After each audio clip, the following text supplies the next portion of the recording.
He has the certification. Okay, Just repeat after me. okay. Do I have to raise my hand? That's fine. And we're just gonna do that top part right there. Okay.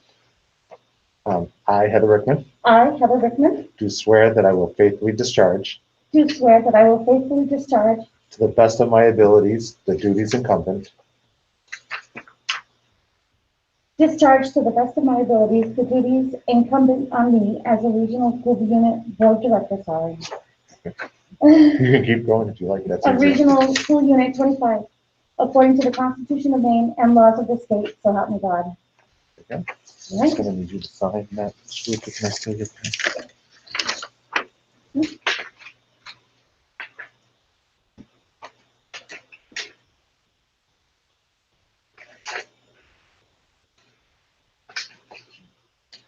Jim, will we be okay for public participation this time? People can actually get to us.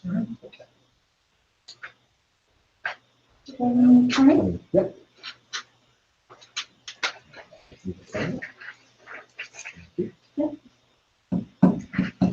So you just signed on for 3 years. I know, I'm excited. It's not quite like the military. But she did fine in basic training. Yeah. Heather came over and met with Dave and I. We went through the orientation process. She asked some fantastic questions. So that bodes well for all of us. Perfect. All right. All set? We're set to go. All right, and at this time, we'll be observing public participation time. The number should be on the YouTube channel board, am I correct? Yeah. Good. And if anybody would like to contact us here at the meeting tonight for public comment, use the numbers that are on the screen. We'll be 5 minutes or so. We'll be during that time. I'm going to say during that time, why don't we continue on and Sue will let us know if there's anybody Absolutely. that has anything to add to our meeting. Ready. Good. From the back. Excellent. Adjustments to the agenda. We do have one. Actually, we have one person on 2 places. Haley Betts as a nomination for an Ed Tech 1, add to agenda item N1B, and also Haley to volunteer with cheering for N1B. Approval of the minutes from the regular meeting of September 15th, 2020. I move that we approve the minutes of September 15, 2020. Second. Okay. Anybody have any questions or any concerns around those minutes? Not all those in favor? Opposed? Thank you. Communications correspondence. Absolutely. In your board packet, you will receive some communication. We received the communication from the Maine School Nutrition Association, and it's talking about the challenges with reaching students with food nutrition. It's across the state. It is a challenge because a lot of places have gone to hybrid or remote. So we're not seeing the numbers across the state of students who would normally participate in our food nutrition program. And that's concerning for everybody because we know that there's a lot of food insecurity across the state. Locally, we have been working to really keep the connection with our parents. We put out a communication last week where they could check in to let us know if they believe they were free and reduced. We gave them, it was an alternative sign-up program. Why this is so important is we receive over $700,000 a year in our general purpose aid connected to our free and reduced count, or the number of students and families that are eligible.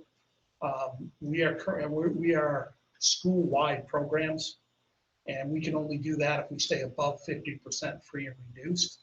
And what is our number right now? 49.67%. As of yesterday. So we will be calling, we know we're going to cross-reference what we get for direct certification, what we had for applications, what we received on the survey, and then we'll identify those parents compared to our families from last year that have qualified that we haven't heard of. We will make direct connections with them and get them signed up so they're available. one of the challenges we know with having the universal free program, people just, well, everybody's free, so I don't need to sign up. But that impacts so much more than just the food and nutrition. It has to do with funding, like I said, for general purpose aid, also for Title I, Title II, and Title IV. So this is very significant, very important. Heather? I'm, as a parent in RC 25, I think my main question that I've gotten when I've seen that pop up, asking me to go over to sign up, I don't think it's so much like everybody is free. It's almost like, why should I do this? You know, are they just trying to pry? I mean, maybe if we just try to tell them that that's exactly what we need it for. And we did in our communications. Yeah, I didn't know that. Okay, well, that's something we'll look into because that went out via email. And I got the thing that says, you know, hey, come on and do this, but, you know, we still didn't motivate me to really want to do it. Yeah, the letter did explain what you Maybe just we said. need something new. You needed. It's really interesting, and it's not a matter of applying, and it's all controlled information, but it is important information. And without that money, we can't run certain programs, and those Right. programs directly support our kiddos. So Right, and I think it's more like, you know, for me, it was more like, what I already know that I don't qualify, why should I bother? Maybe other people feel the same. and that's a lot of it.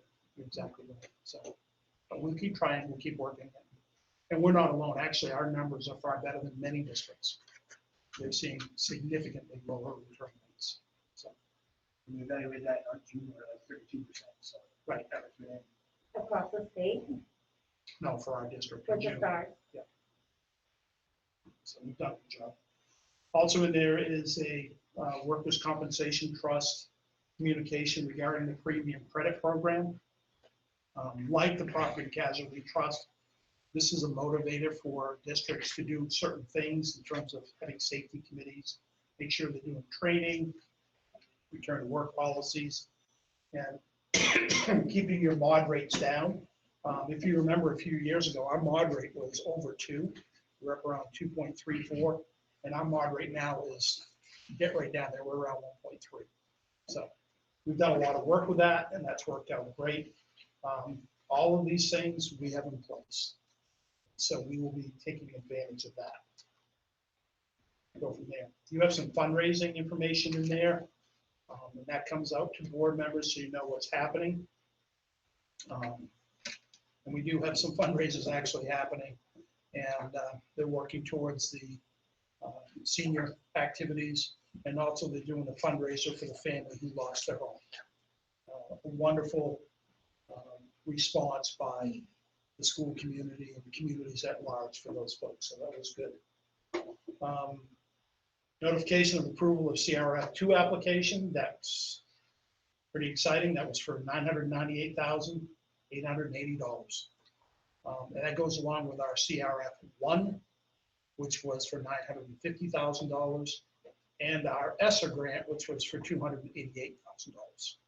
So this is all federal money that's come in, and what we have to spend that money on has to be directly for providing educational opportunities and relief from COVID-19.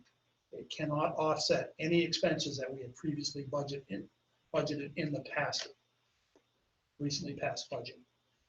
So we have, you know, in my report, I kind of highlighted, we focused a lot on technology because of where we're striving to do a different form of hybrid, where we're doing actually synchronous learning in our hybrid.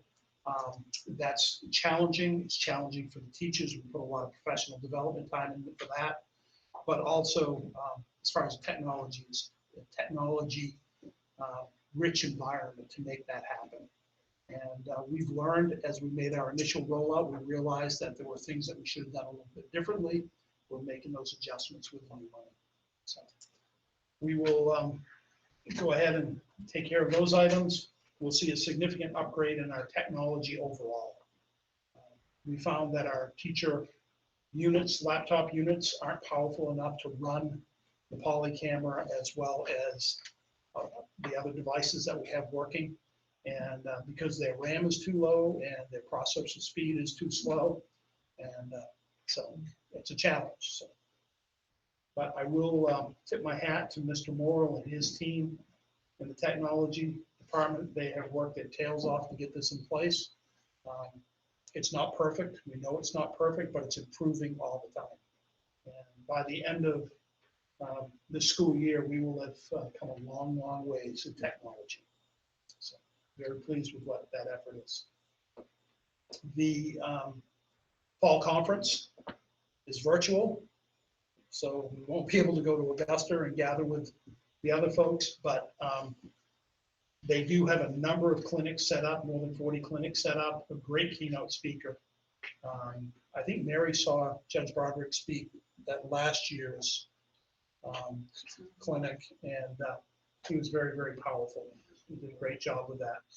If I may, if there's one part of the conference that you can be a part of, his story, sorry to interrupt you, Jim, but I would strongly recommend it. It's just mind blowing. And I don't know if I told Jim or if I told him when I spoke to him after his clinic last year that he should be a keynote speaker at one of our conferences. And I was elated to see that he was going to be our keynote speaker this year. So I encourage you all to participate. If you can't participate actively on the 30th and the 31st, if you're registered, you'll have access to those up till November 8th, I believe. So it's worthwhile. You will learn a lot. You'll be exposed to a lot. Sometimes you come away with more questions, but that's good because then you can ask those questions to get deeper understandings. So we'll take advantage of what's available to us. If you do want to sign up, please let us know. Just send myself or Sue an email. We'll get you signed up. The registration is less expensive this year, which is nice. So we'll go from there. Unfortunately, we won't be able to partake in the outstanding buffet provided by the Civic Center, and which is usually pretty good food. Yes, they do a nice job. Yeah. So we've got that there. MLTI update. So the main laptop initiative program, which was started, oh my goodness. Yeah, 2000, I think. And maybe even a little bit before that. Mr. Baldacci did that. Yeah, he was there, and with Angus King. They were the big pushers on that. They are shifting and they're going to a 2.0 version. No longer are they going to be dictating what we'll be receiving for devices and where we're going to use it. The districts are going to be allowed to develop their own plan. They'll be able to, they will still support devices, but we'll get to choose from, I believe, 6 different devices.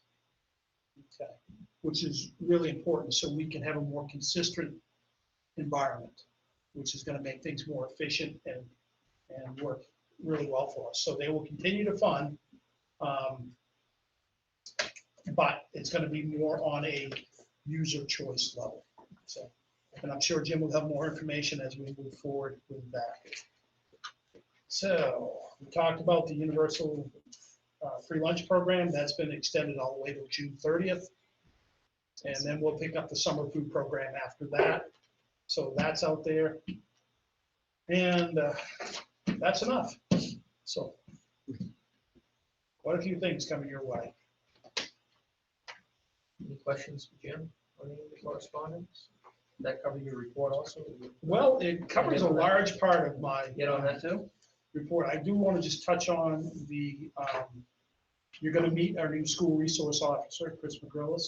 Jim, did you send an invitation to Chris? I did not actually, I didn't realize you'd be part of this. Yep. We took it out, see what we end up with. Thank you. I'm sure he's kind of sitting there wondering why I invited him and then didn't show up. In my report, I put in the October 1 student count for you, and I wanted to give you guys a good profile of what we're looking at for numbers. And we see a 47 student discrepancy that we're down. But you notice when you take a look at the reduced registrations in pre-K, and you look at the increased number of homeschool, which is all reasonable. You can understand that happening. You can see where that offset is. We have done, the Maine Superintendent's Association, we've done a complete survey of every district in the state of Maine, so we know exactly where people are. We're actually in a pretty good place, relatively speaking. There are some districts that can't account for over 300 students, and they're not much bigger than we are. So, so that's a challenge. One of the things we have been talking to the Department of Education about is that when you use the numbers, typically they use the spring April 1 count and the fall October 1 count and average that for your numbers for your general purpose aid. We've asked to find a strategy that will help keep things more level for districts. So, because that's a significant amount of money that folks would lose in districts. So that's kind of scary. So other than that, I think I've covered more than enough. I'm happy to answer any questions you may have. I have just a clarification, I guess it would be. When we talk about, when we use the term homeschool, Mhm. We're talking about students that are homeschooling with RSU. No, 25, we're talking about everybody, and no matter what program they're no, homeschooling. not at all. So tell me how that's just. I'm happy to explain that so Please people do. understand, because it's a critical difference. Yes, We have folks that are registered as students of RSU 25, but they're staying home remotely and learning remotely. mhm, Okay, and then homeschooling are people who choose to educate their children independent of the school district, mhm, and they take the responsibility for that education, and they have to fill out an application each year, a notification of intent to homeschool. And after the first year, they also have to submit at the end of the year assessments that have been performed and certified by a licensed educator in the state of Maine. So people are mixing that up, Linda. Right. Right, and it's very important that there's a significant difference between them. yes. And there's a process, and we're responsible for following up and making sure we can account for folks, and they have to. The media also, it confuses it a lot Yes, too. yeah. And they're looking at homeschooling and remote learning as the Totally, same thing, and they're totally not. different. It's like they're not enrolled in our school anymore. That's correct. Yeah. Now, homeschool students who are not enrolled in our school, by policy, still can access school programming, but that's a different process to go. But if they do access our program, we are allowed to count them for whatever percentage of the full day program they participate in, even if it's one class. What about extracurricular? Absolutely. I mean, they can, but how does that count into as a certain percentage? Not a bit. No, I didn't No, think not it a did. bit. They're more than welcome to participate in co-curricular and extracurricular activity. And we're fine with that. That's actually very good for everybody. Yeah. No problem. Any other questions around Jim's report? Okay, hearing none, we'll move on to the board chair's report. Didn't realize I was going to be chairing this meeting until walked in about 40 minutes ago. So I, at this point, have nothing I would like to say. We'll move on to committee reports. Curriculum committee? Well, the curriculum committee did not meet, but I want to sort of give a little background on why we didn't meet. There is so much going on in the district currently with the pandemic and the remote learning, and the teachers, administrators, everybody is working so hard.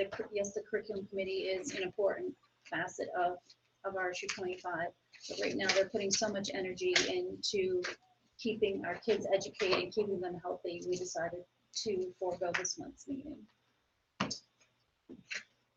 Very good. Any questions? Curriculum committee? Finance committee? What would like to, update Well, on I'm not really on that committee. I just show up. We did meet just before this meeting, and everything seems to be right on schedule for where we are. So we're just looking good. And I believe in our packets, there's some information around the budget and where we're at also.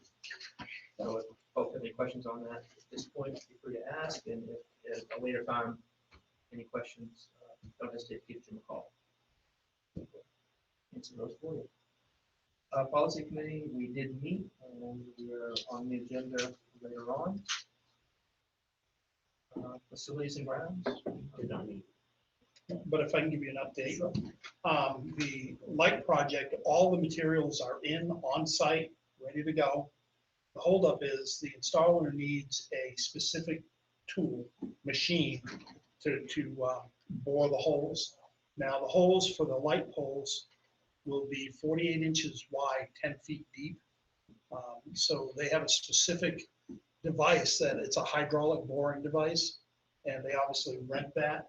And because of the power outage storms that we had, that vehicle, it's a truck, has been used by the power companies to rectify some major poles that have been damaged and broken. So we're kind of back to the line. So it's still there. We're communicating with the installer, and he's ready to go as soon as he can get his hands on that truck. But digging those holes by hand would be. You haven't asked Kenny and Barry to do No, that? they haven't volunteered. You want Peter to ask them if he's on the No, chairman of the I facilities? was going to work with Mr. Tripp to see if we could find any high school students who needed to do community service. 10 feet deep.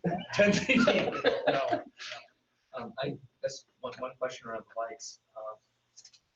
I think I read in the Enterprise, they were talking about the possibility of a baseball field and those stanchions being in the way. And those are not, are they? No, the field is purposefully laid out, so a baseball field can be positioned in there. The poles would be outside of the fence. I thought that's what we were. The poles would allow a minimum of 45 feet from the foul lines, which is the requirement needed according to the National Federation, which we use that rule book to lay it's by design how it's laid out, and it will not be interfering with anything. When the project is finished, we will reset those current fence lines to come inside of the poles. I thought that's what we were, but I was. Yeah.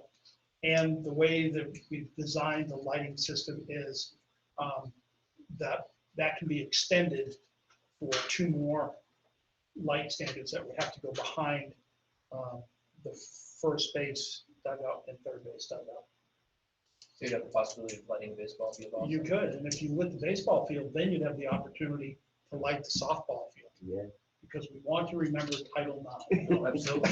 And we're not going to get in trouble with Title IX. We just want to be right where we're supposed to be. And Musco was more than willing to work with us on that project.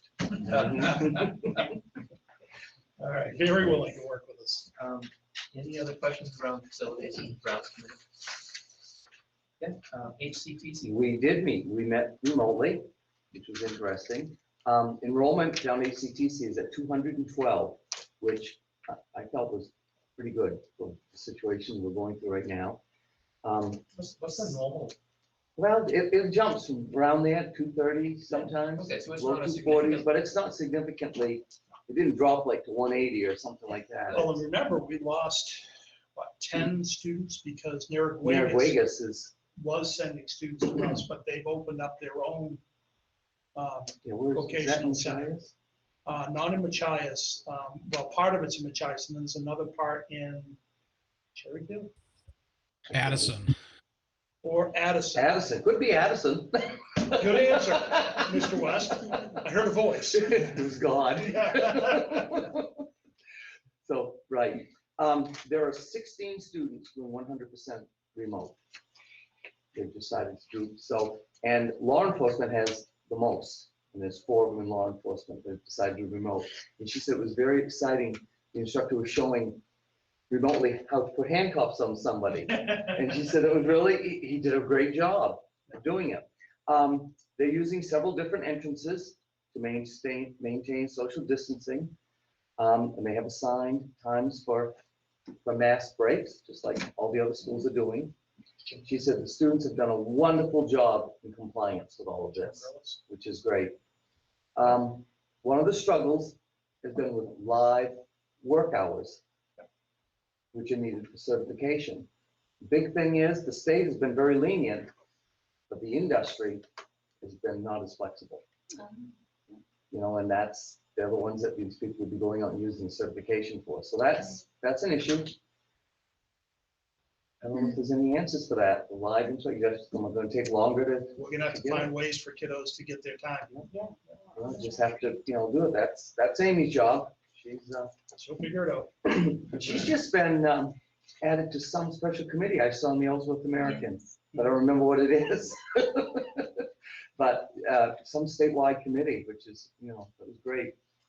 And the other thing she said is they've had a challenge with dismissal times, I guess, because different schools are dismissing at different times. So things that they can work on and work out. Yep.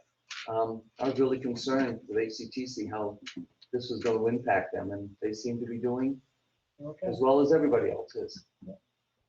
Locally, our welding program has 28 students and Is that pretty much 16, maximum? 16, 32s are max. So that's exciting. In our numbers, we had 42 students attending HCTC. So That's usually it's in the 30s, isn't it? Or no, it ranges. It'd be 38 to 45. Yeah. That's pretty typical. so does the welding mask count as a mask? Actually, it does. I've been good. Yeah, and we had I to mean, it covers purchase. quite a bit. It doesn't. It does not count. No, They have to wear a mask underneath. They have to wear a mask underneath it. It's already on. Wow, that's a struggle for them. no, What is HCTC? Hancock County Technical Center. Center. Where is that? That's in Ellsworth. And the location would be as you're heading up the Bangor Road. I'll just have to Google it. Okay. Boggy Brook. It's on Boggy Brook Yeah, Road. don't even. Don't even go there. All right. Yeah, it's technology school and it's a great program. And we run a satellite program here. Yeah, so I kind of gathered that. I just didn't know what it. And it's been around for, Since I was in school. yeah, I mean, my son went there in 1995. And it was there before that. Yeah. They're older than my son, so. Yeah. Yes. I think it was the early 80s when that came Yeah. about. Yeah. If I remember right. Well, yeah, wow. Good. What I don't know is we haven't heard any word on the development committee. They're still meeting. They've engaged an architectural firm Okay, and they're going through that process of design and taking a look at rehabbing and expanding that building or building New or- building a new. yeah, that was going just before COVID hit. That was Yep, really it's going. going very, very well. We were getting lots of reports and I haven't. You guys are Thank you. expanding programming too? Well, programming is going to change. It's just with the times. Like we used to have carpentry. We don't have a carpentry program anymore. Not enough kids signed up for it.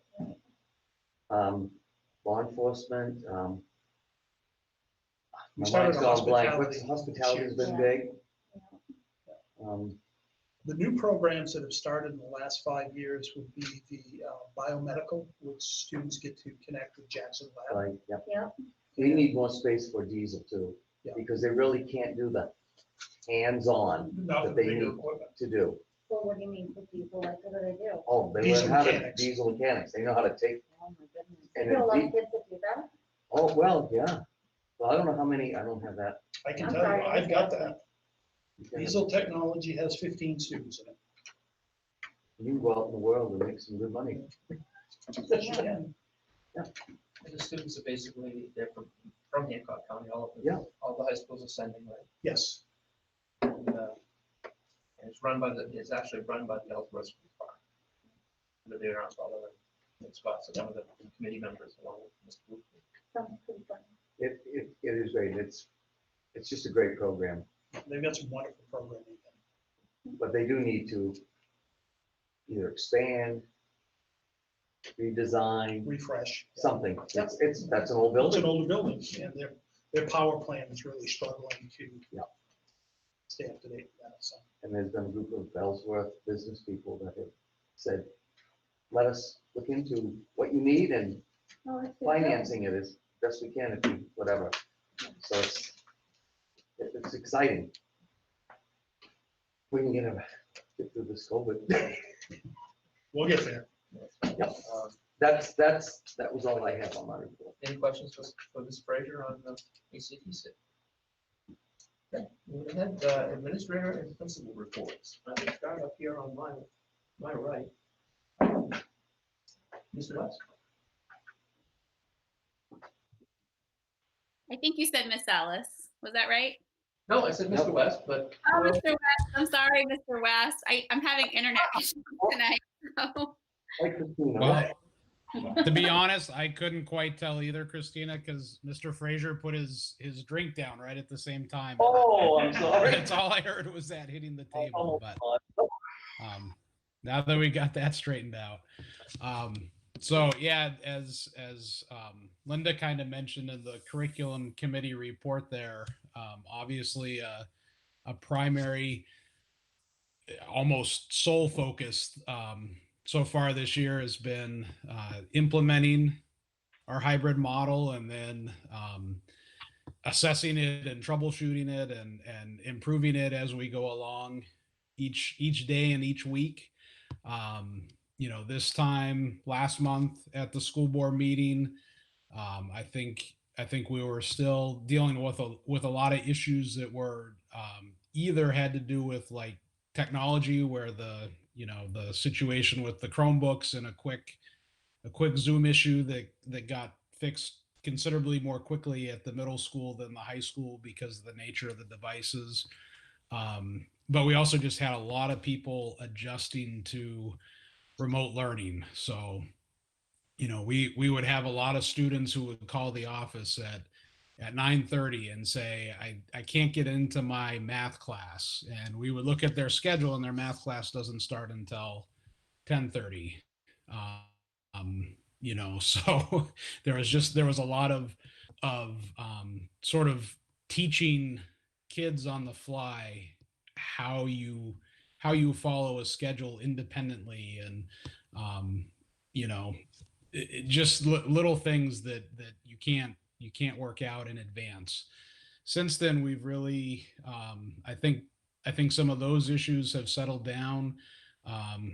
Teachers have really done a great job, you know, not just putting things in place, but always looking at what's there and what's happening and thinking about the next step that they can take to make it more effective, to make it more efficient, to make it easier for students or parents. And, you know, there's been a lot of opportunities to do that because everything is new. And so some of the issues that we've really been looking at in the last month, the middle school hybrid model is slightly different from the high schools, in that all of our kids have 2 days a week where they're fully remote. And then 2 a week where some of them are in class and some of them are remote. If I'm not mistaken, Mr. Tripp, almost all your classes are like that mixed environment. And so for us, it's been quite a challenge. It's easier, believe it or not, to teach the fully remote days than it is the mixed days, because I think teachers feel like it's really challenging to give kids in front of you in person enough attention, and then also make sure that the kids on Zoom on the screen behind you are getting enough attention as well. And so they've really been working to try and figure out how they can support that and make that as successful as possible. We received permission from Mr. Boothby and appreciate being able to hire a couple of subs for the month of October, who we trained on how to use Zoom and the other technology. And we've called them co-pilots. And basically they attend to the technology component of getting the remote kids into the classroom so that the teacher can focus on the teaching and learning component of getting those kids involved in the lab. When the teacher was trying to do both, you know, in general, they felt like either they were spending all their time trying to get remote kids and you know, troubleshooting technology issues, or they were teaching kids in front of them. And if kids were struggling with the technology, they just couldn't split themselves in both directions. And so that has really helped quite a bit. One thing that we are still challenged by is just the nature of our students. They're 10 to 13 years old.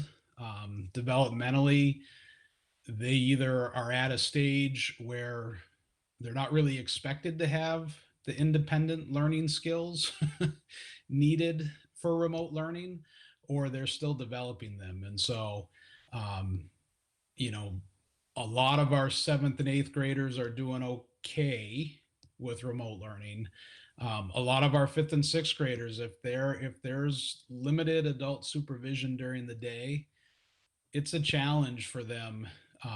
Not because they're doing anything wrong, not because anyone is doing anything wrong, but I know adults who can't get to 8 different meetings throughout the day on their own, and we're asking 10-year-olds to log into science at 8 o'clock and math at 8:45 and then ELA at 9:30. And so it's a lot of steps for young kids, and they're doing a great job, and we're trying to think of ways that we can adjust the model to support where they're at developmentally. And, so that's kind of the work that's in front of us right now. Like I said, I think the kids are doing a fantastic job trying to make the best of it. I know that for a lot of our students, the changes in the social dynamics, like they don't get to go to recess and lunch and see all their friends that are in the other classes. Some of them haven't seen some of their friends since March when we left school. And at this age group, that's a really important factor in how they interact with school and how they feel about how their life is going. And so, they're doing a great job.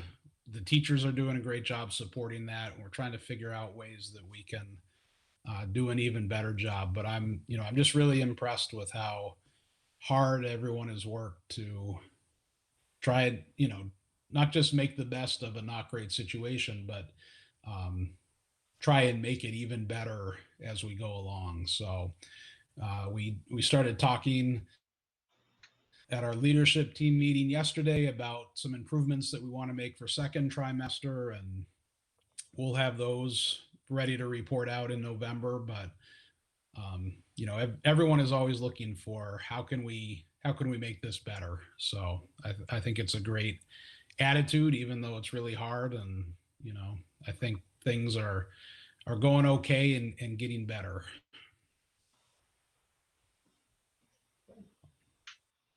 Thank you, Ms. West. Anybody have any questions?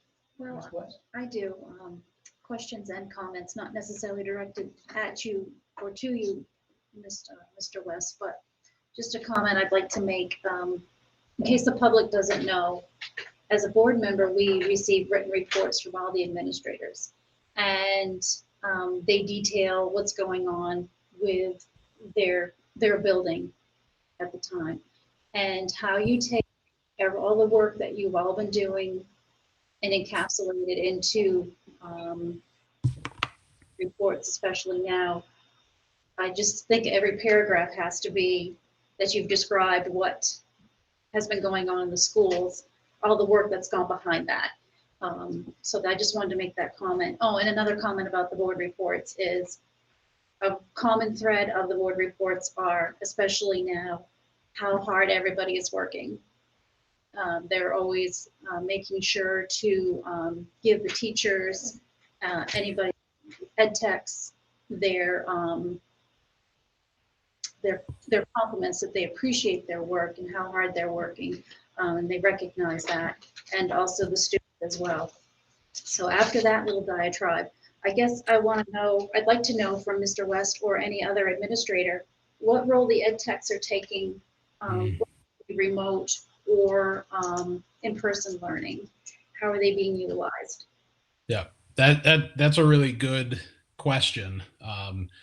And it's still evolving. And maybe Andrea wants to speak more district-wide, but I know, like at the middle school, ed techs are joining remote classes a lot of times, and are sort of like you want to talk about the learning curve for teachers on technology. Our ed techs are 500% more technologically savvy as a whole than I think they were before. And they've learned how to use Zoom and Brightspace, and at the middle school anyways, have really figured out a way to almost provide the same sort of shoulder to shoulder support that they would have in classrooms previously.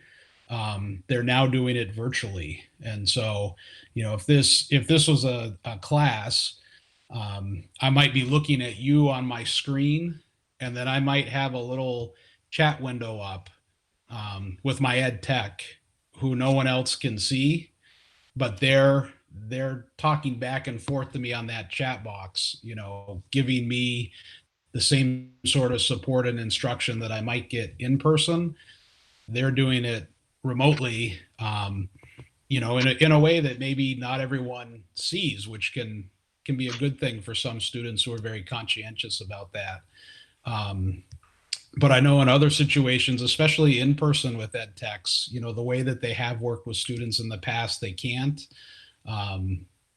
Related service providers are not ed techs, but like when you think about, your speech and language or your OT teachers, they're having to work very differently with students than they have in the past sometimes. So they're adapting and at least at the middle school are finding ways to provide the same types of support, maybe just in a different venue. Any other questions for Mr. West?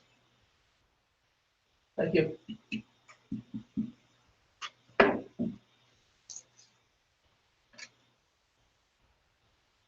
like all you squares. Call out a name. Ms. Ellis? Good evening. Just kind of a disclaimer, I am having some internet struggles tonight at home and a little bit of power flickering. I'm not sure if you've noticed, but it's been flickering above my head. So I'm keeping my fingers crossed it stays on for the entire meeting. So just to kind of answer Linda's question about the ed tech roles, I can speak from the Jewett and Miles Lane. Our Title I ed techs have had to change what they're doing quite drastically, but they are providing for our in-person learners. We are 5 days a week for in-person instruction, half day on Friday. They are still providing some push-in services when they can, but also not small group, one-to-one pull-out services for kids. And they're able to do that because we were able to outfit their space with a plexiglass barrier, and they have tables that are long enough to give them the distance so they can work with one child across that long table at a time. And they're actually getting really good at doing running records from that distance, which is pretty amazing that they can see what that child is reading. So they're doing a nice job with that. We're still doing reading recovery services. I know, again, that's not a tech providing that service, but Bonnie Simcoe and Matt Morrison are still providing that one-to-one for first grade students, struggling readers. So we're still able to do that. And then the ed techs, primarily at Miles Lane, they are ed techs in the special ed department that are in special programs, and they just have had to adjust how they're providing services. So in our autism program, those folks are, because they do have to be closer to those students for safety purposes, they are in full PPE providing those services. So it's quite interesting to see them come in and get ready in the morning with, gowns and shields and all of the gear that they have to wear. But those kids have adjusted quite well to that. Actually, it's pretty amazing to watch. So our ed techs are very much involved. Not so much needed in the remote setting because we kind of have a different model thank goodness, at the elementary level. So K4, we are able to provide the full remote and then the full in-person as those two options. We're not operating in the hybrid model, but I do know that some of our special ed techs have supported some of their teachers in the remote setting as well, similar to what Mr. West was talking about. And then just other updates for Jewett and Miles Lane. We did do NUIA testing these past 2 weeks for all of our in-person learners, and we offered it to our remote students as well. And some parents opted their child into doing that, and some opted their child out. And so we just went with that for them. And we provided a space and a time that no other students were in the building. Those Friday afternoons, Mrs. Dakin and I and the remote teaching team helped facilitate that if the parents wanted to bring them in. And it kind of coincided with the school photos for the remote students, so that worked out well for us. We're working on virtual field trips with Acadia. You probably saw the Acadia National Park in my report. So when we can't go there, Acadia National Park has been a great partner of ours at the elementary level for many years. They bring those field trips to our classrooms, which is really exciting way to use the technology. The rangers are, zooming in with our students and providing that learning still, even though we can't go to them. I want to just highlight the October 9th in-service, because when Mr. Boothby told me that we were going to use that day different than I had envisioned, I was a little upset and disappointed that we wouldn't be doing our traditional conferences. But I do have to say that that was probably the best in-service day that we have had on our own in a very long time. Our remote teaching team did an amazing job presenting in the morning to our in-person teaching staff. I feel like that day, and then the tech team and a couple of high school teachers came and did some hardware training with our staff in the afternoon. I feel like that day really set us up in a great position that if Mr. Boothby tells us we're going remote next week, I feel confident that it's not going to be perfect, but remote isn't perfect, but we are ready if we have to do that. We'll have to get our devices out to our students because they don't take them home every day at the elementary level, but I feel like every team has a schedule ready to go and they have a plan. So that was a great use of that day. And then I did give you rather lengthy update of remote learning in my report, and I apologize that there was a lot of information in there, but each of our remote teams wanted to be able to kind of chime in on that. And so I gave you details of what the kindergarten remote classes look like, the 1, 2, and the 3, 4. And I can tell you from having observed some of these remote classes, and also Darcy and I have been able to read to them, it is a busy screen when you are doing synchronous live teaching with 5-year-olds. There is a lot going on that screen. Nobody sits still. There are lots of pets coming into the picture. There's little siblings, babies, toys. They want to share all their toys with you. So it's a very different style of classroom management in a remote K-1-2 classroom. Not so much at the 3, 4. They get a little bit more accustomed to doing that, but boy, K2 is busy. So quite interesting to watch those synchronous classes. I do know that I wanted to make sure I pointed out that we do have some learners in our lower grades that are asynchronous, and that's just developmentally a 5, 6, 7-year-old cannot synchronously participate if they don't have adult support with them. It's just not possible. They can't get on the technology if they're at Grammy and Grampy's house. There might not be internet. So there's a lot of reasons why we do have a population of kids that has to be asynchronous. And our remote teaching staff is doing an amazing job at doing prep work, lessons, videos, activities through Seesaw for both. So it's pretty remarkable. And I would be happy to answer any questions you have about my report. I don't know if Mrs. Dakin wanted to add anything, but that was the gist of what's going on at the Jewett and Miles Lane School. Any questions? I have just a comment. Today I drove by the Jewett School and I watched a group of kindergartners walking into the school. And I would challenge any group of adults to do as good a job as they did, as staying so distant. And I thought it was a group of military people going through basic training. They were just, they were 6 feet apart. No one got closer to another. I wanted to stop and watch them go in. I don't think adults could do as good a job. So guys are doing something right there. Thank you, Scott. It is pretty remarkable to watch them, and they will call us out if we're not doing it right. So it's pretty, and they have it's like they're, walking down like a zombie down the hall. They've got their arms out to make sure they're not touching anybody. It's pretty cool to watch them. Well, I was impressed. Thank you. Any other questions for Christina? Okay, thank you. You're welcome.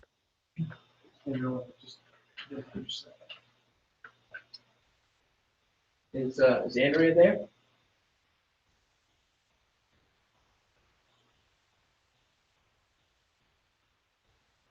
There's an A there.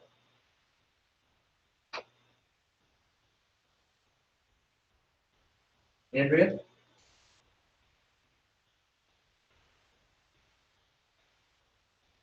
Move on. Okay. How about Evelyn?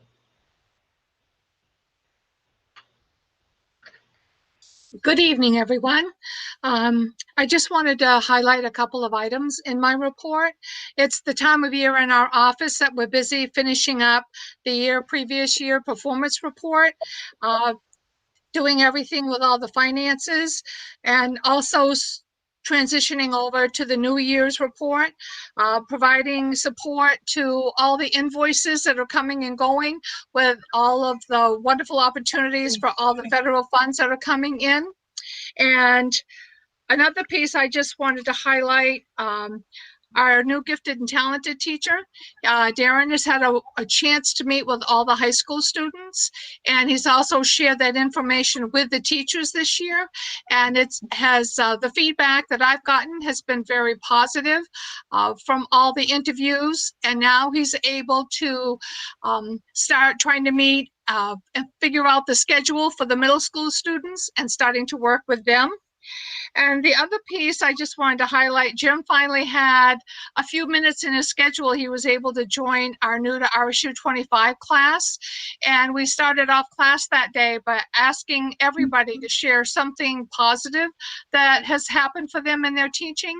And it was just great to hear the 17 teachers in the class, all of the positive things that are happening in their classroom with teaching via distance, teaching, utilizing the technology, and all the different pieces that they've been doing. So it was glad that Jim finally had a chance to catch up with those folks, because he hasn't had a chance to get out and get into the buildings this year like we usually do. So I didn't know if anyone had any questions from my report after reading through it. Anybody have any questions for Evelyn? Thank you very much, Evelyn. Thank you. We'll try Andrea again. Okay, can you hear me? I can. Oh, how about that? Well, special education has been quite busy, the opening of the school year, and we've been just running, and we probably have had at least double the meetings that we usually have in the fall, which I always thought that was quite a few.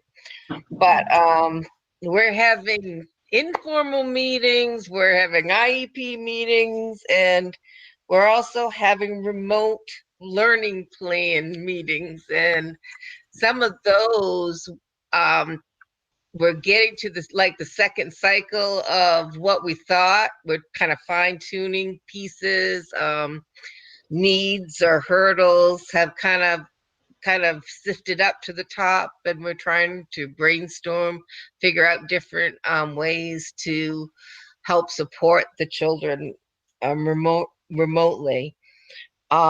It's been quite amazing watching the staff work with the students, and some of the visuals that are possible through Seesaw and Brightspace, and some of the real universal design tools and the possibilities. I don't think people have had enough time yet to really go deep with those pieces along with lessons, but I really think that will evolve, and that it really will help special education programming down the road. As far as there's been a lot of state reports, special education, child count is down this year, probably down around 12 to 15 from what we've had the past couple years. I apologize. And we also have had probably about 15 student increase with 504 plans, because they've had to do more adjusting for accommodations, because really delivering instruction remotely, there's a whole different dimension to that an in-person, when you're in person, you almost physically can do certain pieces, and you can give feedback much quicker. But there's it's harder to take some of those subtle reactions through remote. So it's been an education for all of us in that fashion.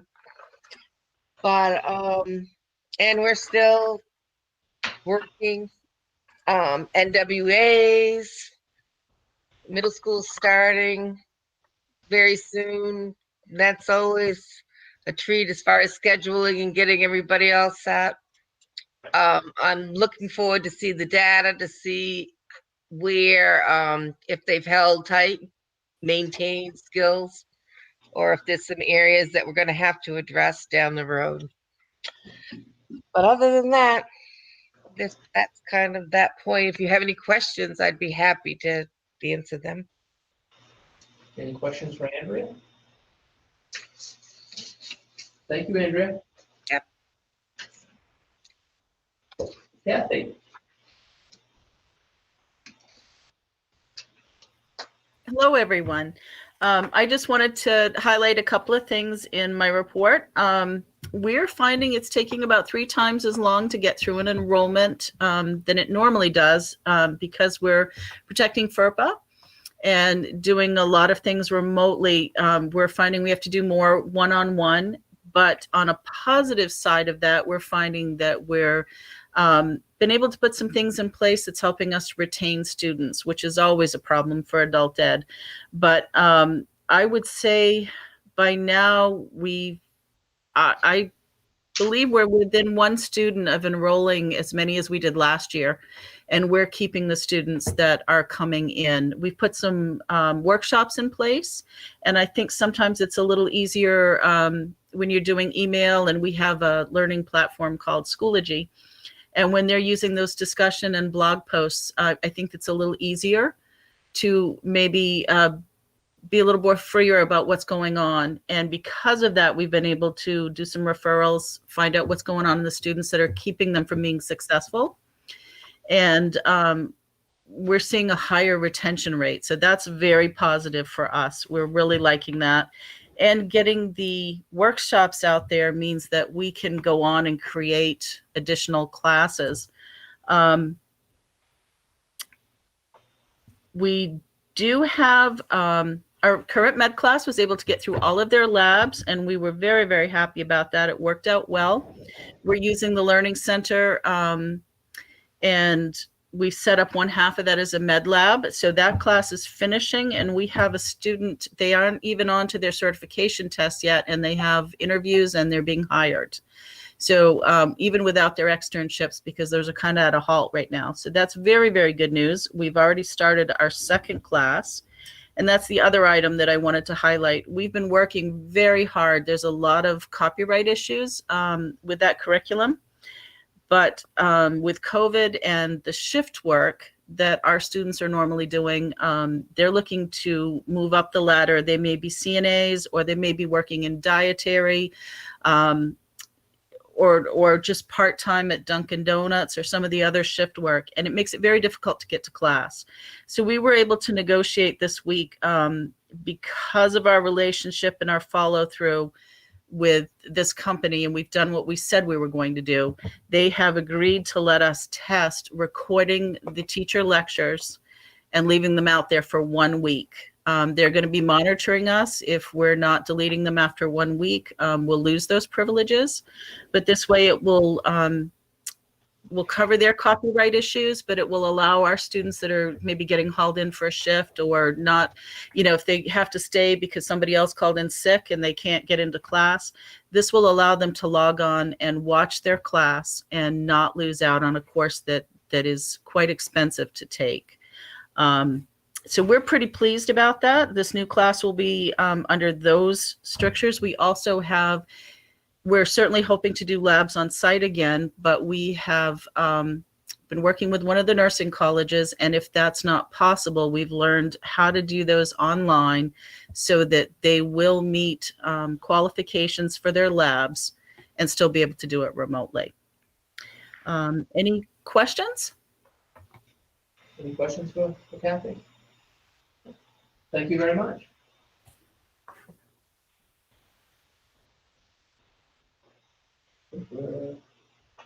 Might want to have Mr. Tripp. No, Mr. Tripp, and I was thinking Mr. Morrow also. Mr. Tripp's getting my report this week. Probably our reports are pretty similar, because most of mine revolves around just trying to bring in technology into what we're doing. So I think I'll just echo a lot of what Christina and Todd has said. It now that we are several weeks into our remote learning, I think there's been a lot of successes and a lot of wins, and then a lot of areas that we've identified that still have room for improvement and growth, which we knew from the very beginning that this was kind of the trajectory that we were going to take. I think now that we're really settled into having, I think, our hardware issues really resolved, kids know how to use their machines, they're working properly, they can sign on. We've really settled into a nice routine in terms of our synchronous learning. Kids are logging in, and we have really, all things considered, pretty high attendance rates, both in person and online remotely. I will say that our biggest challenge that we have is the connectivity issue for some students. And the most frustrating thing about that is that we don't have solutions. We're just so used to, like, here's a problem, let's come up with 2 or 3 different answers to try to get to a solution and then solve it.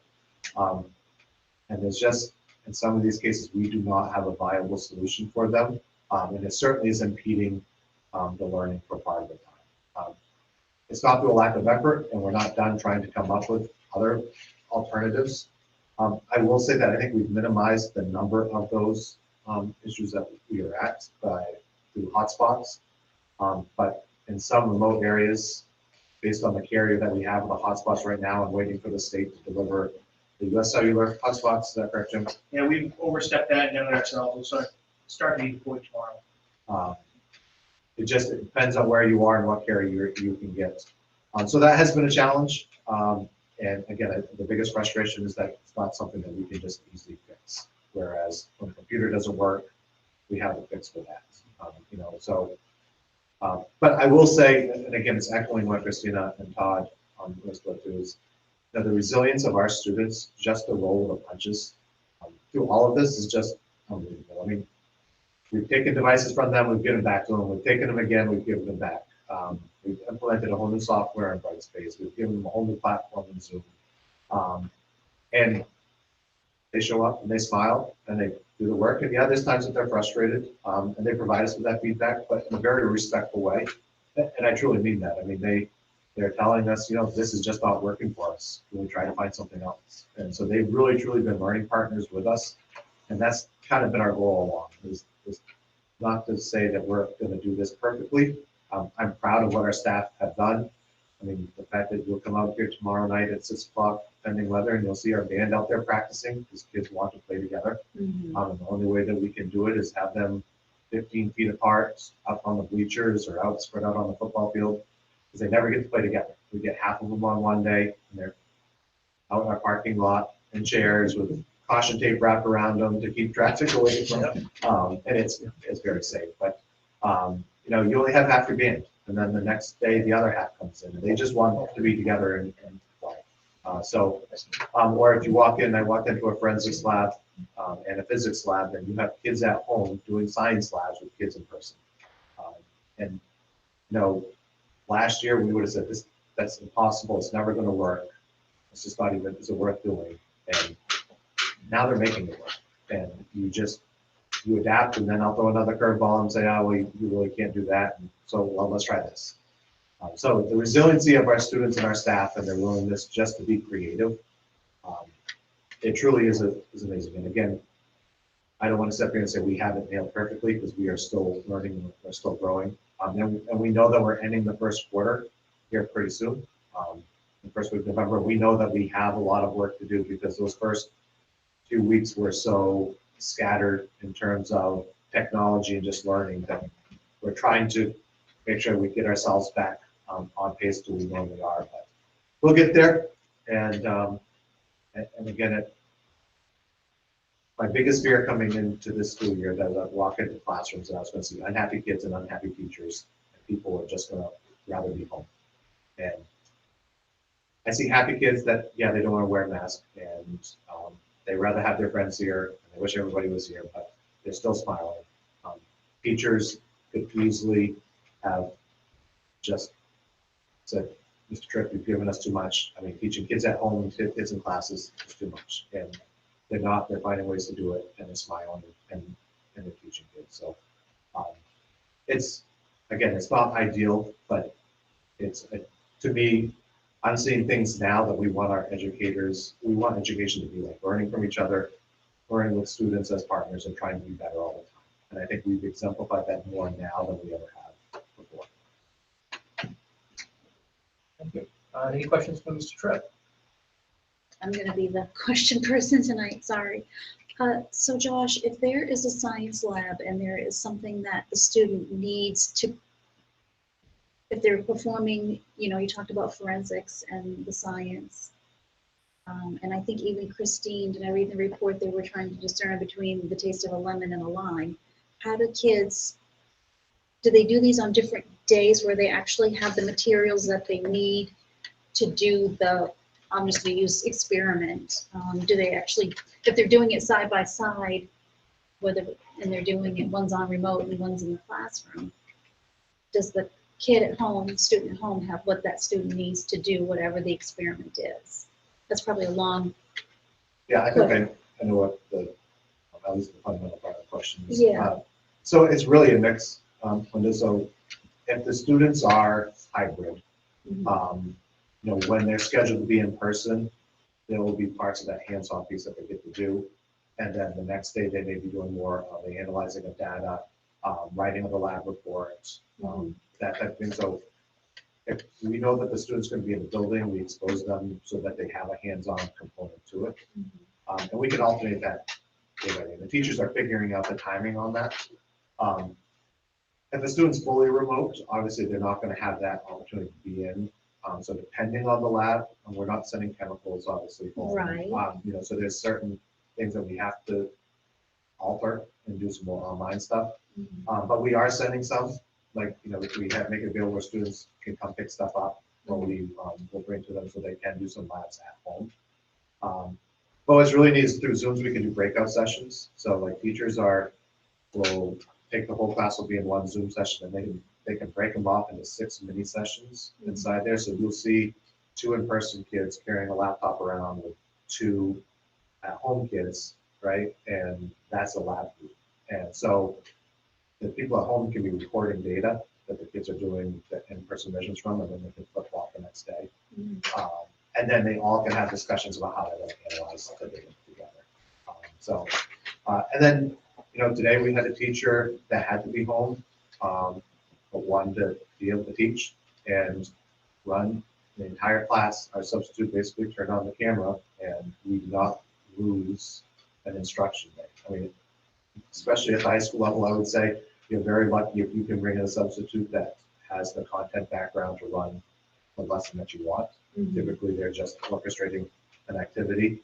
You know, this teacher ran all 6 classes today from home while we had a substitute in there, so we do not lose that day of learning. So, you know, when you talk about a shortened year, we know that we're not going to cover all the curriculum that we normally do, even though we are doing synchronous learning. It's just the way it is as we've gone through this growing process. But the days that we can pick up here and there through instances like that, I think are making it better. Thank you. Any other questions for Mr. Tripp? Thank you. Mr. Ward, are you with us?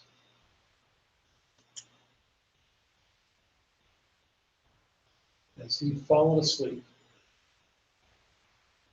You really He's no longer there, so. Okay. That was his big chance to give a report, Josh. I think he's back up on. There he is. There he is. Mr. Ward, are you with us? I'm here. Sorry about that. Is there anything you'd like to share with us around the athletics? No, I think we've had a really successful fall season to this point. all our teams are really embracing. I think the word that Mr. Tripp used is resilience. The word that comes to mind with our athletes and our coaches, doing a really fantastic job, competing under the circumstances. And again, couldn't ask for a better group of coaches to kind of lead us through this process. They're just doing a really fantastic job. We had a cross country meet yesterday, and we've held, several soccer games. We've had a volleyball match on the softball field, which I think is the first. So, just lots of unique situations that the kids are really embracing. And I think the one thing that I've kind of taken away from this is the kids are really just playing for the love of the game, which I think is really a nice lesson that they may not realize, but they're just kind of embrace that. It's really, a pleasure to see. Any questions for Mr. Ward? I just have a comment, and we're very fortunate, I think, to have folks that are photographing our kids, videotaping, doing play-by-play commentary. It's great to be able to, your athletic side or the high school side or the middle school side, to see our kids enjoying, these after-school extracurricular activities. I've got some feedback from some of my coworkers that Mr. Rotella should look at taking this on as a venture. They were very happy with the play-by-play that they've had as they couldn't attend the games as spectators, but they felt that by far that so far that we've been best at providing that. But no, it's just great to. We're very fortunate to have the people that are taking those photos and spending the time to chronicle the kids' experience. So. Yeah, just to back up with that too. I mean, Rich, as you mentioned, Rich has been fantastic. His enthusiasm is awesome. In addition, obviously, Jim Morrill has been a huge asset for us. If you've had a chance to watch any of the football broadcasts, him and his team, it's been fantastic. And it's made what I'm able to do a lot easier, obviously, in terms of making sure that the spectators have an opportunity to see what's going on and be kind of a part of the team. So definitely the team behind the team is doing a fantastic job, and Rich and Jim and Jen Scala, Larry Deans has helped out a lot. Josh Jackson. We just had a really it's a team approach, and that's something being new here that I'm really grateful for. And I had heard a lot about that. Mr. Boothby mentioned that a lot. Mr. Tripp, everyone just kind of pitches in and helps out when needed, and really that couldn't be more true. So I'm really thankful for that. Well, thank you. It's great. Well, on a little side note, Rich told me the other day that he really wanted to be a sports commentator, but there's just no money in it. It still isn't, right? He's worth every penny we're not paying. Right. Well, thank you, Mr. Ward. Yeah, thank you. Ms. Morrow? In my report, I really broke down kind of grade level by grade level where we're technology. We certainly have some challenges left ahead of us. But as Mr. Tripp pointed out, a lot of that's not the hardware end of things. It's now the workflows, the how-tos. On the substitute factor, I know the middle school has done outstanding work. I know Mr. West would agree with that because I don't think he has a choice but to. But trying to get your teacher who has to be home to still be able to instruct the class. And again, that's another layer where the ed tech comes in.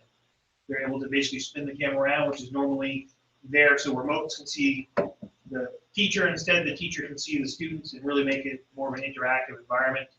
And we've had to put some systems in place, or I should say experiment with. Todd is blazing the field on how that's going to work with Brightspace involvement, how that's going to work with permissions with Zoom and who has licensing. So it's a lot of background, and we're carving our own niche of how things work. I know, speaking to the Brightspace folks for LMS, what we're doing to make sure that the high school, middle school staff can really get to feel the student, make sure things look right. We're basically cutting the best practice on that for them because they didn't have an answer for us. So now we're turning back to them. So, we're carving every day something different. And we talk about sports. We've talked about sports for many, many years, about broadcasting, not broadcasting.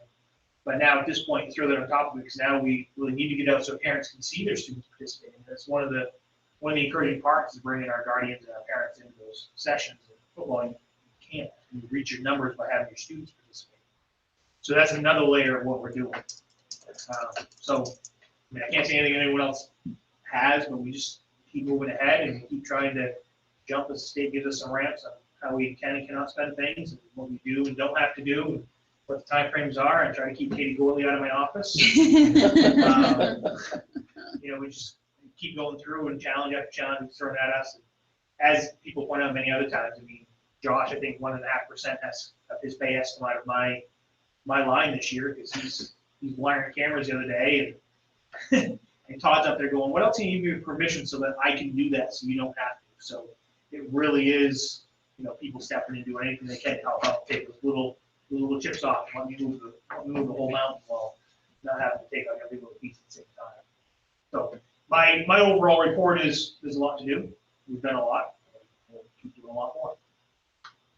It's kind of an interesting segue that, for me anywho, you're talking about people taking little chips, pieces. So either you or Mr. Boothby, I'd just like to give a little overview of the size of the scope or size of our tech department, and how much you all have accomplished with the numbers that you have during, well, any given school year, but especially this school year. So we have Mr. Morrow. Whoever wants to sort of give the public an idea of what our technology department encompasses as far as numbers of folks that are doing all this work. Well, I'm going to also set it up with, and lead Jim into this, we have Mr. Morrow, Mr. Pointer, and Mr. Braun are our 3 technicians full-time. Okay. You do have Katie Hodgins that does support some data background work amongst the HR and everything else she does. And we were able to, using some of the federal monies, we were able to bring on Hunter Gross, who is an alumni of BHS and has graduated from the University of Maine. And we were able to bring him on, and he's been invaluable support. Now, the typical ratio of a tech to computer, Jim? When you get in the school environment, you're probably talking 250, 300 to 1. Yeah. And right now, how many devices are we running? When you count staff, student, peripheral device, around 1,800 devices. Yeah, that we're running. And typically we do that with 3 technicians, which would take your ratios up to 550 to 1. We've added Dylan, so that chips into that a little bit, but we're still over 400 to 1 for our ratios relative to what you would see in the business sector. On top of that, just beyond computers, you now have 100 Polycom camera systems that have been deployed and are functioning. You also have the overhead projectors. I don't know what the number is up to that now. Around 55 of those. 55 of those that we're supporting. What else here? I mean, 2 streaming environments here in the middle school. Then you take on the fact that Mr. Pointer is actually with us under a contract with the town. They pay for an employee, and as a result, we do a lot of work for them. And being that it's probably good that Bucksworth's part of that team, part of our RSU, because they understand that the school is so smitten with work that needs to be done now. But they've kind of come back and we've agreed that anything they need done now will be taken care of. But a lot of the side projects or the stuff that doesn't have a high urgency is moved to the back, which has been great because we're able to free Dylan up for that normal activity. So definitely a lot going on, and again, thankful for the other people chipping in. So overall, we have 4 full-time people, 3 full-time people in my department, and then Katie Hodgins does yeoman's work with data. Normally her position is like a 3/4 position. She does almost everything that position's ever done in about 1/4 to 1/3 of her time, which is great because she's able to condense it because she's also our HR person. She's done great work. I know Katie Gorley did a lot of that over there and also did a lot of our iOS and Apple stuff. So definitely a small department when you look at the quantity of what we do. But again, the other people help fill us in. And as we move forward, Mr. Boothby's already pointed out, as we had 700 devices to complete this year, we go up to 1/3. We can't look at the devices and still want to keep our security, our training, our our quality of work without looking at who the human assets are behind it all. And Mr. Gross was unique in the fact that he didn't just join us, we trained him. One of the problems we have is CRF money's coming in, it expires on 12/30. So we could have hired 6 more tech people. We had him trained on December 13th, sent him home for Christmas break, and have him go away forever because the money went out. So that was our big challenge. So Mr. Gross came on board, he worked with us twice as an intern prior to, plus being alumni of us. So he was able to hit the ground running, and within 7 or 8 days, be pretty close to that, at par with any other technician I had on the ground. Does that money return at any point, or is it just gone? Well, that's a very good question. I'm glad you bring that up. At this point, it's about a 45-day, we don't know. So the first round of monies were given to us to be used through September 30th next year.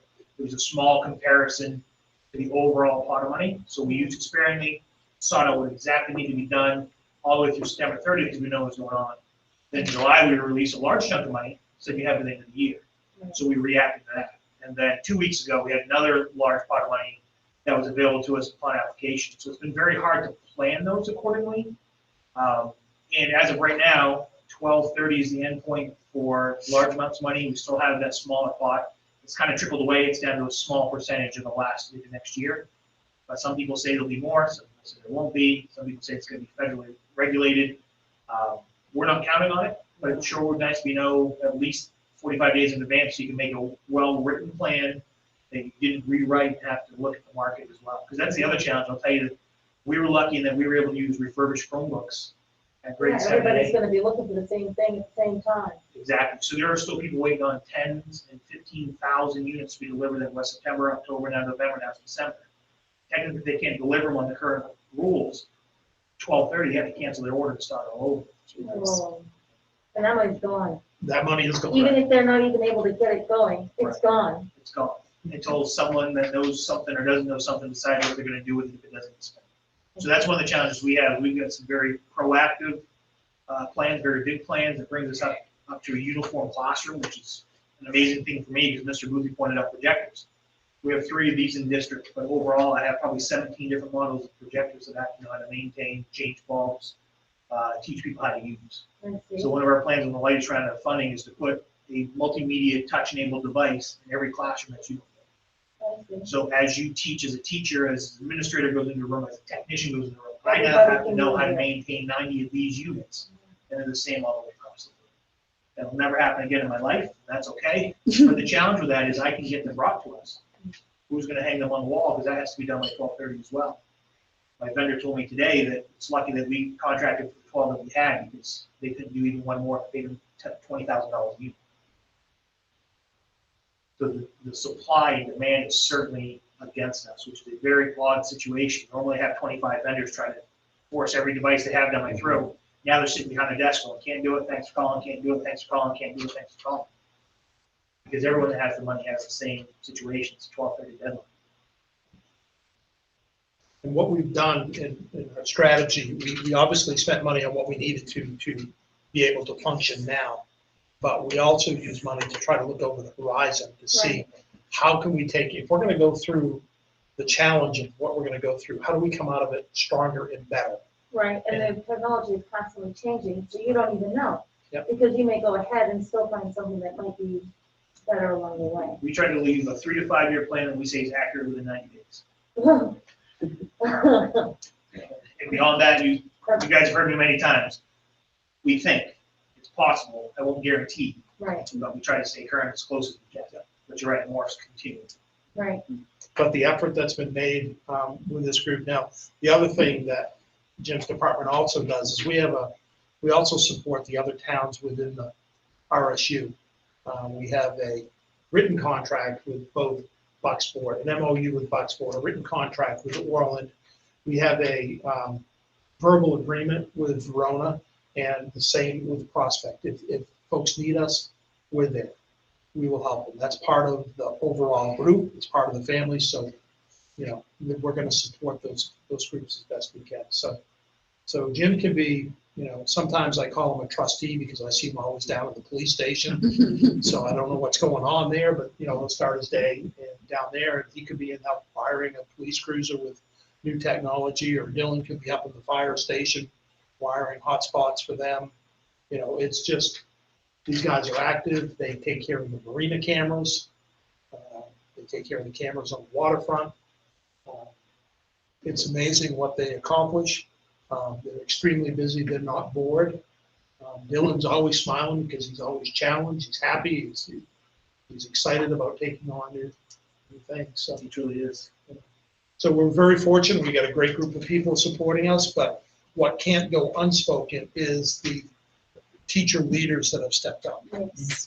Okay, we have, you know, we're very fortunate. We have some administrators that have some technical skills and they can support, but we have a number of teachers who have stepped up and really have taken the lead and taken leadership roles supporting their colleagues within the buildings. And that's one of the things that have certainly helped us survive through this. So the principal spoke to the teachers and ed tech stepping up, and I can't echo that enough. They've done a good job of that. So, but boy, oh boy, the learning curve has been steep, and it's still angling upwards.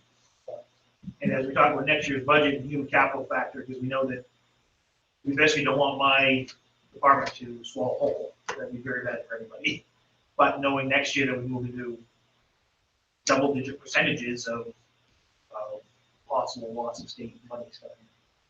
So how do you balance the two of making sure that you see staff?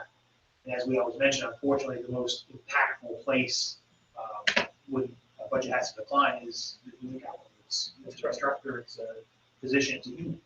Humans are not cheap to have. So we're having conversations now, and we'll keep it active to make sure that stays along the line to keep you guys involved. It's certainly something that we've spoken about and will continue more so than we normally do. We always live in 3 years, last year, this year, and the next year coming up. So hope that answered your question. It did. Thank you for explaining that. I think it's important for folks to know, including myself. Any other questions, Mr. Moore? I think that's everybody. We'll move on. M, old business, we have none. And N, new business. In new business, we do have some work to do here. Under resignations, I have 3 resignations. Danielle McGelligot has resigned her position as an Ed Tech 1 at the middle school. Zach Smith-Hess has resigned his position as a middle school Ed Tech 3. And Miss Dakin just couldn't see her way clear of coaching cross country and being an administrator at the same time. You know, Gee whiz. it's tough going on there. I miss it. I really miss it, and I'm helping them this week, so I'm staying connected. Good, thank you. Under nominations, we have the adjustment of Haley Betts as an Ed Tech 1. Under coaches co-curricular, the middle school Kaylee Chaffee is girls B team soccer. Kara Beal, middle school cross country. Emma Bennett as a volunteer for the middle school girls soccer team.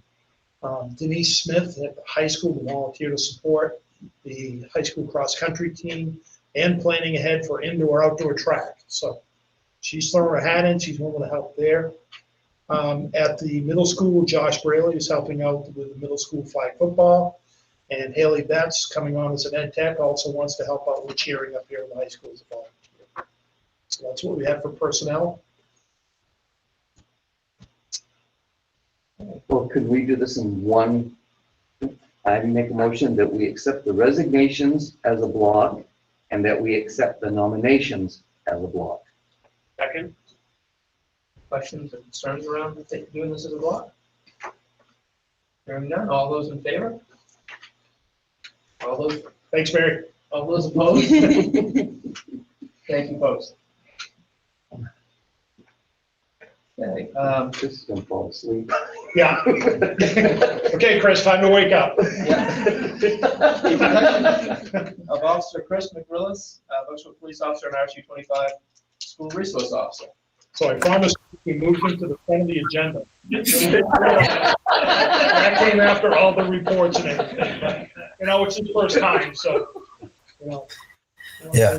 So, I'm very pleased to introduce Officer Chris McGrillis, who is our school resource officer, who was hired onto the Bucksport Police Force and assigned as a school resource officer.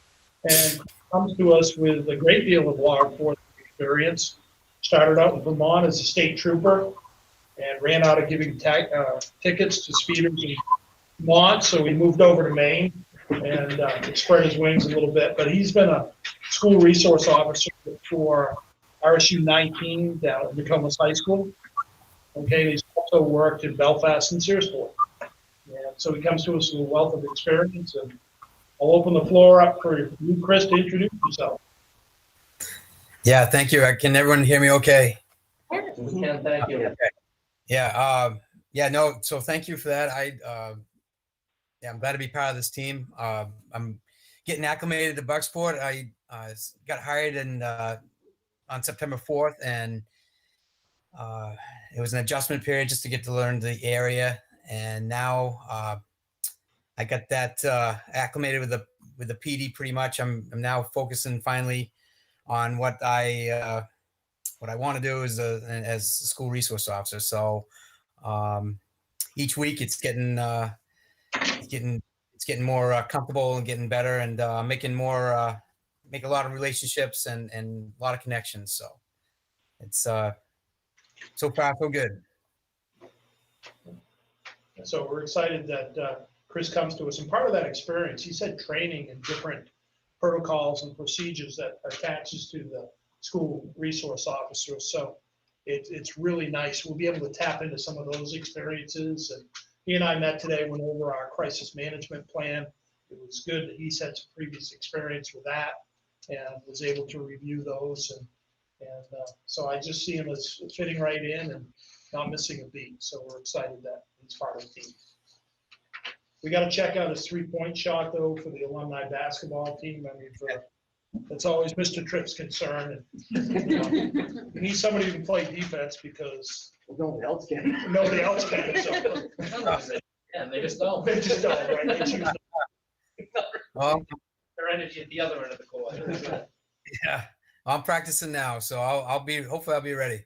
There you go. Well, great. Any questions for Chris? Welcome. What programs are you gonna try to? What are you trying to do with the kids? Yeah. So connect with them. So. Jersey kids. Yeah. Yep. So it's what's working right now. What's worked with me in the past is trying to get connected with the kids. And why I do that, what I do is I typically will check in with the teachers and see what they have for availability, and I'll get in there and I have access to some very simple, basic PowerPoints. For little kids, in the past, what's worked is I've had like a Halloween safety presentation, bike safety. Sometimes I just getting in there and just reading books to the elementary school kids has always been a success. For the older kids, I have topics of discussion that I can use as anywhere from internet safety,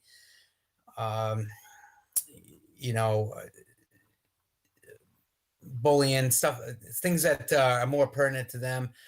My ultimate goal is to get DARE certified. It's funny, I'm coming from experience of working in two different districts, but I was never DARE certified, and I understand that there's a DARE program that's active here. So they asked me in the interview process if I would be interested in becoming a DARE certified officer, and I said absolutely. I would be open to that. So that's something that looking at on the horizon. See when that can take form, and so I've got that on the agenda. But right now, I'm just looking to be a presence for the kids, and just started today with finally I got get to meet a bunch of 7th graders and introduce myself, kind of an informal meet or greet type scenario, but it worked well, and I'm hopeful as time goes on I'll be able to continue being a presence in all 4 schools and just getting the kids to get to know my face and then working from there. So hopefully, once things clear up a little bit, Officer McGrillis has done a program where kids can earn the privilege of a ride to school from him. Yes. I would love to see that be able to happen. That would be an exciting thing for one of our kiddos. Yeah. You know, Some kids Yeah. really- and they get on the news and things like that. They, Oh, yeah. they really do enjoy that. Oh, yeah. Especially if you let them do the siren and. Oh, yeah. Yeah. Stuff you Yeah. don't-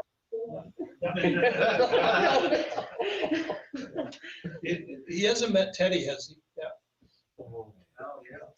Yeah, he did love that, yeah. Yeah, well, pretty soon you'll get arrested by Teddy, so. Okay. Yeah, He's one- I did. He's one of our Yeah. students, loves to work with the police department, but Yeah. he enjoys arresting people, so.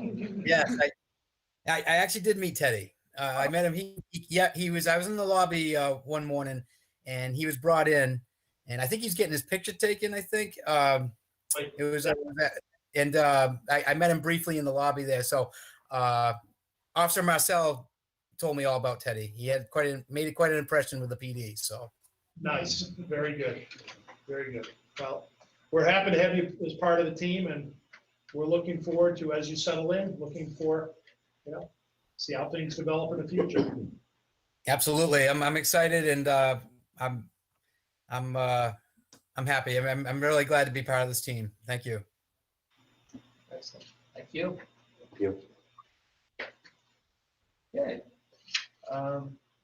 N3, discussion and possible action for consideration of bid for a new maintenance truck with a plow. Yes, as part of our budget last year, we built in money for a rotation of trucks. Our current truck that we use to put our sander on has reached its end of its life expectancy in a number of manners. So we're part of a rotation, and we do our truck purchases on a 3-year lease term.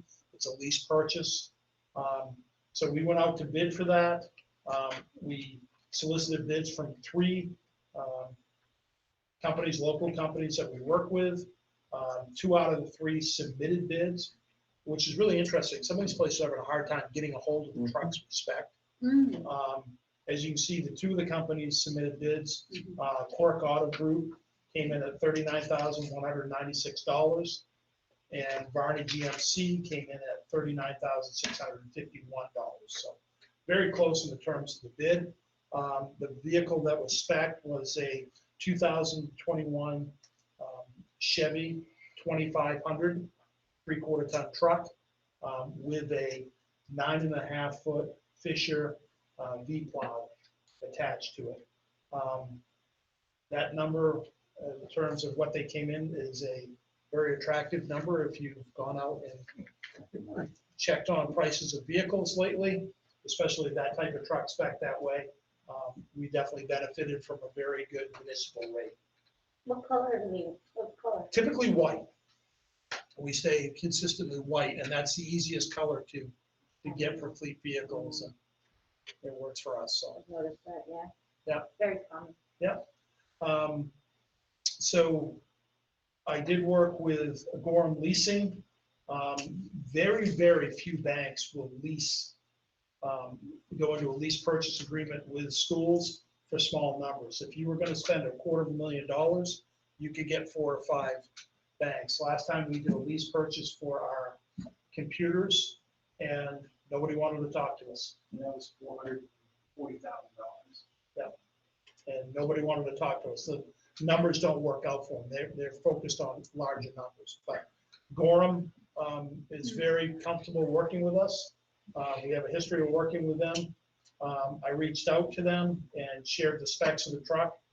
20 minutes later, I got the bid here, and as you can see, the bid that they submitted to us is a lease term of 3 years, a fixed interest rate of 1.81%.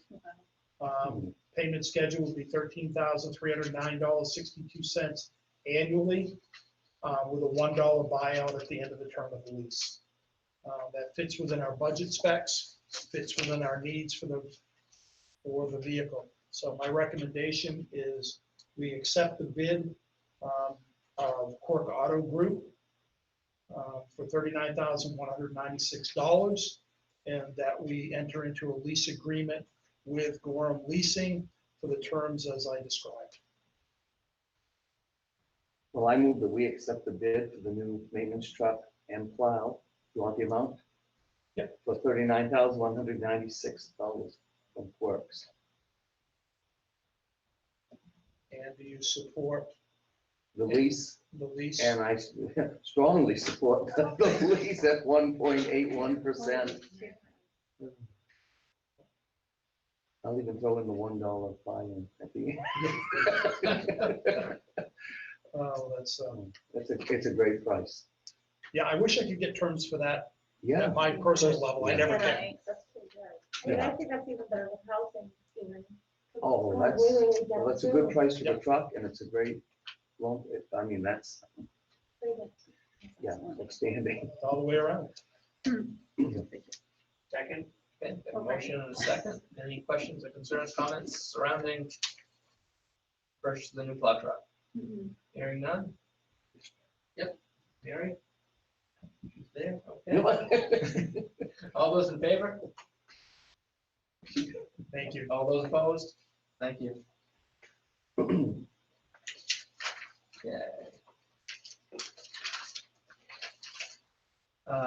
Item 4, discussion and possible action for consideration of bid for a new 9-passenger vans to be purchased pending approval of Corona Relief Funds 2 application. Yes, as part of our CRF2 application, we did put in a request to purchase 2 new 9-passenger Ford Transit vans. These vans are spec'd out to meet main transportation requirements, i.e. there'll be a safety rail for getting in, there'll be steps going in, there'll be a walkway in between that will have a rubberized coating. They'll have a backup alarm on the vehicle. You'll have internal cameras on the vehicle. So it meets those specs. These aren't easy to find. This is a 2020, both of these 2020. They're mid-size height. Our current one is the higher height, and we've got that because that allows us to add a wheelchair lift if we need it. So we wanted to have that ability.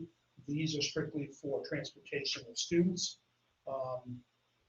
So we went with a lower height, more comfortable for folks to drive. These are on the ground. The 3 dealerships we went out to speak with, 2 of them said we cannot get these vehicles right now. The only time we could get the vehicles, the 21 models, but they don't come out until later in January. We wouldn't be able to deliver until February. But Cressy Bus has these on the ground in Kennebunk, Maine.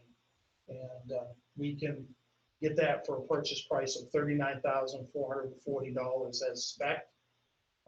This would be an outright purchase because we'll be using the CRF2 monies to do that. And, This is for 3 of them. this is for 2, Oh, for 2. yes. Although I did sell 3 others for them with other I bet you did. Just always working the angles. So, Yep. Commission would win. yeah, well, one of the superintendent called up and said, I'm gonna take what Boothby's got. That's all I Give me the want. He same. goes, you want the specs? Good, no, just give me, I already got it, just give me what he's giving. So, my recommendation is that's supported. We'll add that to the fleet. This is gonna allow us more flexibility in transportation now. As we look towards transitioning after the first trimester, we're gonna be looking for ways to get more kiddos back into the schools. That's gonna put more pressure on the transportation. Having the latitude to be able to use some of these vehicles to transport is gonna take the pressure off the busing if need be. Plus, it's a tremendous asset, and it's a way for us to manage what we need to manage through the challenge of COVID-19. We can carry what, two students per van now? On the smaller vans, Right, well, you can carry 2 students if you have 1 driver. But right. if you have a driver and a rider, you can only carry 1 student. Yeah. So that really limits the use of the smaller vans, where normally you could carry 4 kiddos Mhm. and a driver and a rider. You can't do that. So that puts pressure on transportation. In these vans, we certainly can't fill all 9 passengers at this time, but we could get 3 or 4 kiddos in there with a driver. So is that 39,440 per van or? Per van, yes, Yeah. Scott. Oh, for- I was thinking, well, you've pulled some great deals. I thought, well, maybe he I stole don't know one if or we pulled something. out- no, I can call the salesman and say, oh, I got approval, but you gotta sell me both for one price. Yeah, well, I I'd don't think try he's going it. for it. I don't think so. I don't think they'd go for that. And just to give you a sense of how quickly this stuff is happening, I talked to him, he had 9 of these, and I secured 2 of them, and 2 days later, all 9 were filled out for them. And they can't get any more till the 21s, just like these others. It's crazy. They just happen. Maybe it's a good thing. Maybe it's a good thing. Yeah. So, not really a finance question on it, a numbers question, but what staff would drive these additional vans? These vans are designed so that you do not need a special license. Okay, so typically we have 4 people that work for us as ed techs that will drive for us. And, but these are also available to be used by any of our employees. Okay. So These we use for college visits. can be used for college visits, for small groups. Melmac or anything. Melmac can be used for that. You It can can use be, Ricardo, we save a ton of money. yeah, Mhm. yeah, so, The day will come, we'll be glad we have the extra ones. oh, gosh, absolutely. Not like we Yeah. need them now, but they'll be used. So there's no doubt about that. Interesting. Well, I move that we accept the bid for 2 new 9-passenger vans at a price of $39,440 each to be purchased pending approval of the Corona Relief Funds 2 application. Second. First and a second. Any questions, comments, concerns around the motion? All those in favor? Thank you. I'm having a hard time sometimes seeing Mary. She hasn't moved too much. The last couple of votes, she was over here, then she was over there. Please sit still. Go from there. Okay, first reading of policy. The following policies were adopted in December of 2010, and they were brought to the policy committee for review. Policy KLG, relations with law enforcement authorities. KLGR, relations with law enforcement authorities, administrative procedures. KLGA, resource officer. And KLGAR, school resource officer, law enforcement administrative procedure. Speak to those. Or you want me to- Sure will. So when we have a chance, we go through and we review our policies. With the transition of a new school resource officer, and we also have a new police chief, we thought it was appropriate that it was a good time to come back and revisit these policies, originally written in 2010. The policy committee met and reviewed those. I also met with the chief of police and had a conversation with him. Absolutely no issues with the policies. We didn't recommend any changes.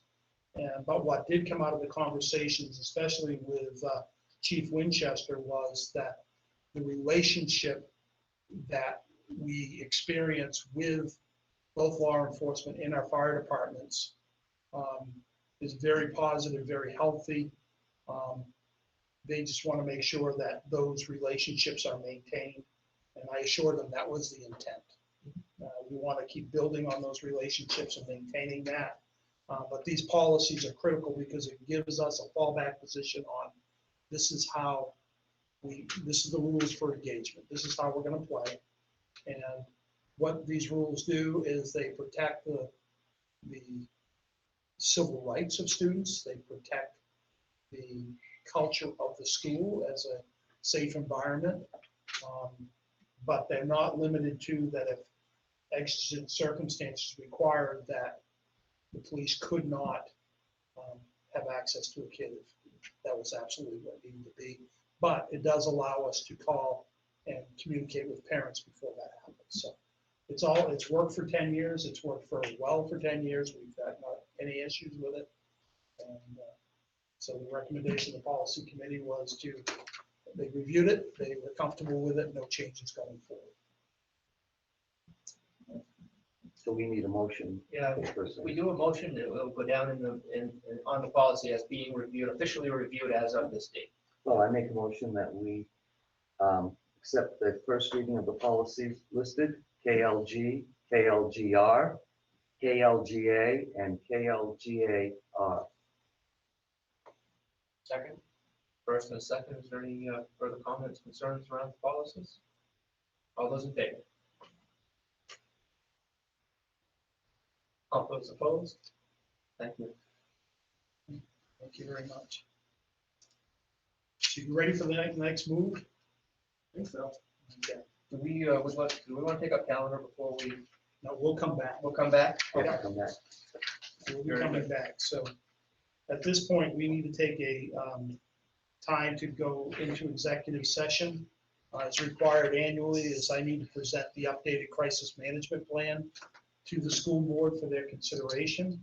And so to do that virtually, we'll be moving into a new remote session, while the existing remote session will be put on, still be open.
Probably so.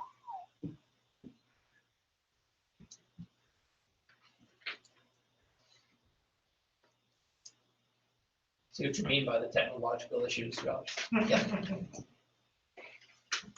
Mr. West is actively engaged. We keep seeing him. Okay, we're back again. No, we're gone again. Now, Mary can hear you. Mary, can you hear us?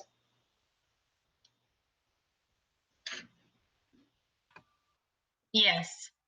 Okay. Yeah. All right, we're going to vote on the executive session, entering into executive session. All right, all those in favor? Yeah, okay. We got it. Do I go into another meeting or how does that work? Well, I'll send you the link for that, so you can join that section. For all the Okay. administrators, we're gonna step you out so you guys won't know what's going on. We'll come back afterwards to finish the meeting. Thumbs up if you can hear. So administrators that are out there, we'll bring you back in once they finish executive session. Or you can turn us off in a little bit. I'm some ears. Okay. In your packet. Hold on. You're gonna drop out of the meeting.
Mary, can you just give us a sound check for remote world, please? Can you just talk to me, Mary? I can hear you. I'm sorry. Yes. Yes, we go. So we're on. We're back live? All right, great. Looking for a motion for the adoption of the RSU 25 crisis plan as revised for school year 2021. I move that we adopt the RSU 25 crisis plan as revised for school year 2021. Second. Any questions, concerns, comments around that? All those in favor? Got it. Thank you. Okay, calendar and announcements. Curriculum committee, Linda, November 12th. So it looks like November 12th, unless, things are, the administrators. Policy committee is moving. We probably should meet as a policy committee. Let me get my calendar up. So Mary, do you have any dates? I'm pretty flexible. Thank you. Okay. So our board meeting would be on November 17th. So if we look to do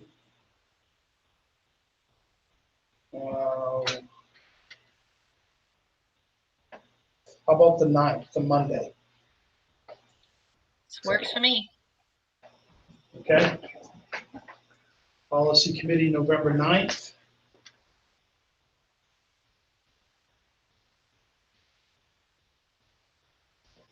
Good to go there. Yep. Facilities committee, we probably will be meeting, but I haven't had a chance to grab Gary long enough to have that conversation, but that's when we usually start talking about the following year, so. Do you think they'll be worriable? Well, I'm gonna worry about the following year.